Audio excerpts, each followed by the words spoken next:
अस्सलामुअलैकुम, वेलकम आप सभी के इस नए वीडियो में। तो जैसे आप सभी को पता है कि एआईएसटी ने पीएम ट्रिपल एस के सभी कैंडिडेट्स चाहे वो फ्रेश बैच के हों या प्रीवियस बैच के हों, उन सभी स्टूडेंट्स को आधार ऑथेंटिकेशन करवाना कंपलसरी कर दिया। यानी कि उन सभी स्टूडेंट्स को जो पीएम ट्रिपल एस के अंडर पढ़ रहे हैं, एआईएसटी के अंडर किसी भी कॉलेज में कोई भी कोर्स कर रहे हैं, किसी भी ईयर में, चाहे वो फ्रेश बैच के हों, फर्स्ट ईयर के हों या किसी भी प्रीवियस बैच के हों, किसी भी ईयर किसी भी सेमेस्टर में पढ़ रहे हैं, उन सभी कैंडिडेट्स को एआईएसटी के पोर्टल पे अपना आधार अपडेट करवाना यानी कि आधार ऑथेंटिकेशन करवानी है। उसके लिए स्टूडेंट्स को अपना जो नोडल ऑफिसर उनका है कॉलेज का, वहां पे जाके अपना आधार कार्ड जो है उसको अपडेट करवाना, आधार ऑथेंटिकेशन करवानी है। लेकिन पिछले 2-3 दिनों से यहाँ पे स्टूडेंट्स को इसमें काफी ज्यादा दिक्कत आ रही है। उसमें दिक्कत ये आ रही है, एक तो स्टूडेंट्स को ओटीपी नहीं आ रही है और उसके साथ साथ जिन कैंडिडेट्स को ओटीपी आ रही है जो सबमिट कर रहे हैं उसके बाद उनको वेरिफिकेशन का मैसेज नहीं आ रहा है। आज इस वीडियो में मैं आपकी यही 2 डाउट्स क्लियर करूंगा, क्योंकि आधार ऑथेंटिकेशन आपकी कंपलसरी है। जब तक ना आपकी आधार ऑथेंटिकेशन हो जाएगी तब तक आपका स्कॉलरशिप रिलीज नहीं किया जाएगा। आधार ऑथेंटिकेशन फ्रेश और प्रीवियस बैच के सभी स्टूडेंट्स को करवाना कंपलसरी ही कंपलसरी है। इस बीच अगर ये ना हो तो आप आगे चल के किसी भी स्कॉलरशिप के लिए, मतलब आगे चल के आप किसी भी सेमेस्टर का स्कॉलरशिप क्लेम नहीं कर सकते। तो ये वीडियो आप लोगों के लिए बहुत ही ज्यादा इंपॉर्टेंट रहने वाला है।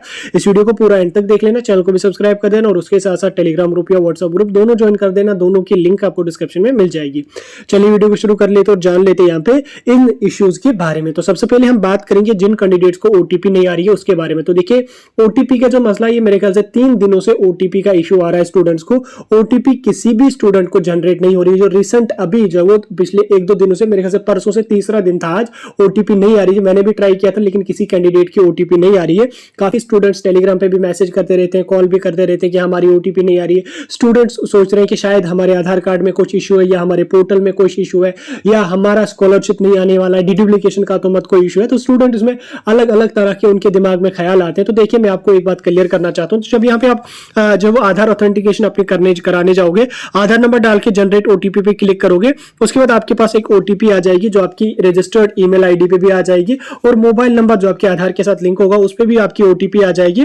वो ओटीपी यहाँ पे डाल के आपका जो वो आधार एक्टिवेट हो जाएगा, अपडेट हो जाएगा। उसके बाद अंडरटेकिंग जनरेट हो जाएगी, वो आप लोगों को अपलोड करनी है। लेकिन यहाँ पे इशू क्या आ रहा है, जब कैंडिडेट्स यहाँ पे अपना आधार नंबर डाल रहे हैं, सेंड ओटीपी पे क्लिक कर रहे हैं, तो यहाँ पे उनके पास इधर जैसे आपको स्क्रीन पे अभी दिख रहा होगा, उनको एक HTML का कोड कुछ उनको स्क्रीन पे आ रहा है, तो ओटीपी भी नहीं आ रही। ठीक, HTML का कोड वहां पे आ रहा है, वहां पे आना चाहिए OTP is generated and send to registered mobile number और ईमेल आईडी, इस तरीके का आना चाहिए। लेकिन इस तरीके का आता नहीं है। वहां पे HTML का कुछ कोड आ रहा है स्टूडेंट्स को। उसके बाद वो अगर 2 बार 3 बार 4 बार रिसेंड भी करते हैं तो भी उनकी ओटीपी नहीं आ रही है। तो इस कंडीशन में आप लोगों को टेंशन लेने की कोई भी जरूरत नहीं है।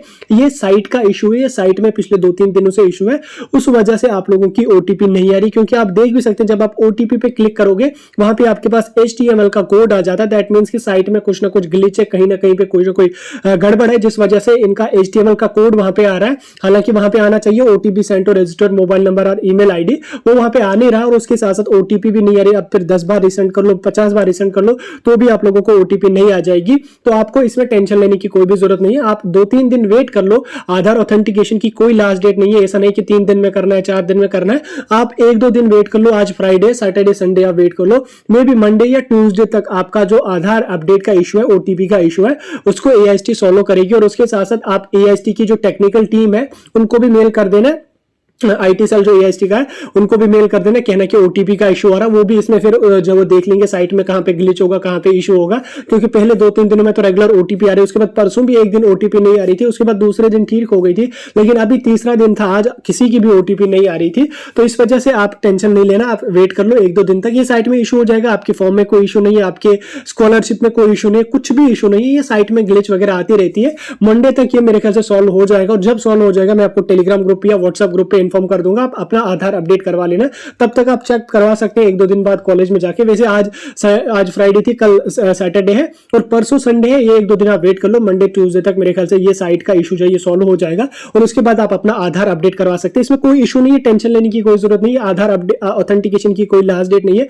आराम से कर लो, 2 दिन 4 दिन लगेंगे, आराम से कर लो, साइट ठीक हो जाएगी। ओटीपी डाल के आप अपना आधार जो वो उसको एक्टिवेट कर देना। हाँ, अगर आगे चल के हमें कुछ और पता चला किस वजह से ये ग्लिच आ रहा है, अगर कुछ और रीजन होगा वो भी मैं आपको वीडियो के जरिए इन्फॉर्म कर लूंगा। लेकिन 3 दिन से सभी स्टूडेंट्स का इशू आ रहा है, ये किसी एक स्टूडेंट को यहाँ पे नहीं है। अब जिन कैंडिडेट्स ने आधार अपना अपडेट करवाया, अंडरटेकिंग भी अपनी जनरेट करके उसको भी अपलोड किया साइन वगैरह करके, उसके बाद उनको वेरिफिकेशन की मैसेज नहीं आ रही है, उनको भी टेंशन लेने की जरूरत नहीं है। आपका काम था आधार ऑथेंटिकेशन करवाना, आप लोगों ने कर दिया। बाकी अब AIST का काम है, वो 2-4 दिन लगाते हैं आधार अपडेट करने में, आपका वेरीफाई करने में। वो आपको वेरीफाई करके आपको मैसेज आ जाएगा और अपने कॉलेज के पोर्टल पे भी आपको चलेगा AIST PMSSS अप्रूव्ड। और आपको इस जो है मैसेज के लिए टेंशन लेने की जरूरत नहीं है। आपका जो काम था आपने अपने हिसाब से कंप्लीट कर दिया। बाकी का जो काम है वो AIST का है, वो खुद उसको वेरीफाई कर लेगी और आपको मैसेज आ जाएगा। तो मैसेज का कुछ इशू नहीं है, आपका काम था OTP डालना और अंडरटेकिंग जनरेट करके अपलोड कर देना, बस। उसके अलावा आपका कुछ काम नहीं है। बाकी का जो काम है वो AIST का है, वो जाने, उनका काम जाने। आपको उसमें कुछ भी टेंशन लेने की जरूरत नहीं। आपको जो काम दिया गया था आपने वो काम कर लिया, बस उतना ही आपका था। वेट कर लो, या जो आपका कंटिन्यूएशन प्रमोशन है उसको अपलोड कर लो, सैंक्शन ऑर्डर जो कुछ भी होगा वो डाल लो, आप अपना प्रोसेस कंप्लीट कर लो। बाकी कुछ भी आपको टेंशन लेने की जरूरत नहीं है। तो ये थे आपके PMSSS में जो इश्यूज आ रहे थे स्टूडेंट्स को आधार ऑथेंटिकेशन में, मैंने दोनों आपके साथ डिटेल में डिस्कस किए। अभी आपको कोई डाउट कंफ्यूजन होगा मुझे कमेंट सेक्शन में बता सकते हैं। बाकी अगर आपको इसके रिलेटेड कुछ भी इंफॉर्मेशन होगी मुझे टेलीग्राम पे जरूर बता देना या कमेंट्स में बता देना। बेहतर है कि टेलीग्राम पे या व्हाट्सएप पे मुझे इन्फॉर्म कर देना, ताकि हम बाकी स्टूडेंट्स को इन्फॉर्म करें कि क्या इशू है, क्यों ये आ रहा है। बाकी फिलहाल तो ये साइट का इशू है, आगे 1-2 दिन में सॉल्व हो जाएगा। आपको कुछ भी इंफॉर्मेशन हो मुझे इन्फॉर्म कर देना।